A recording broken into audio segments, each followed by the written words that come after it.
March 27, 2025 വിശുദ്ധ യൗസേപ്പ് പിതാവിന്റെ വണക്കമാസം. ജപം. ഞങ്ങളുടെ സ്വർഗീയ മധ്യസ്ഥനായ മാർ യൗസേപ്പേ, അങ്ങ് സ്വർഗരാജ്യത്തിൽ എല്ലാ വിശുദ്ധന്മാരെക്കാൾ ഉന്നതമായ മഹത്വം പ്രാപിച്ചിരിക്കുന്നല്ലോ. പാപികളായ ഞങ്ങളുടെ സ്വർഗീയമായ സൗഭാഗ്യത്തിൽ എത്തിച്ചേരുവാൻ വേണ്ട അനുഗ്രഹം പ്രാപിച്ചു തരണമേ. ഞങ്ങളുടെ എല്ലാ ആവശ്യങ്ങളിലും തുണയായിരിക്കണമേ.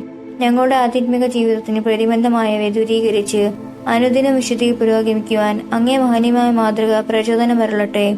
വന്യപിതാവേ, അങ്ങേ സ്വർഗീയ പിതാവിന്റെ ഭക്തരും ദിവ്യകുമാരനായ ഈശോമിശിഹായുടെയും അങ്ങേ മണവാട്ടിയായ കന്യകമറിയത്തിന്റെ പക്കലും ഞങ്ങൾക്ക് വേണ്ടി മാധ്യസ്ഥം വഹിക്കണമേ. ഒരു സ്വർഗസ്നായ പിതാവും ഒരു നന്മ നിറഞ്ഞ മറിയവും ഒരു ത്രിത്വസ്തുതിയും ചൊല്ലാം.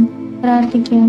അത്യന്തം നിർമ്മലമായ പരിശുദ്ധ കന്യകയ്ക്ക് ഭർത്താവായി നീതിമാനും വിവേകിയും വിശുദ്ധനുമായ യൗസേപ്പിനെ തിരഞ്ഞെടുത്ത ദൈവമേ, ജീവിതത്തിന്റെ പ്രയാസങ്ങളിലും വേദനകളിലും ഒഴുകിയിരിക്കുന്ന ഞങ്ങൾക്ക് ആശ്വാസവും ആശ്രയവും നൽകുന്ന പിതാവായി അദ്ദേഹത്തെ നിശ്ചയിച്ചതിൽ ഞങ്ങൾ നന്ദി പറയുന്നു. ഈ പിതാവിന്റെ മാധ്യസ്ഥം വഴി എല്ലാ അനുഗ്രഹങ്ങളും ഞങ്ങൾക്ക് നൽകണമെന്ന് അപേക്ഷിക്കുന്നു. ആമേൻ. സുകൃത ജപം. വിശുദ്ധരുടെ സമുന്നത നേതാവായ വിശുദ്ധ യൗസേപ്പേ, ഞങ്ങളെ വിശുദ്ധിയിൽ നയിക്കണമേ.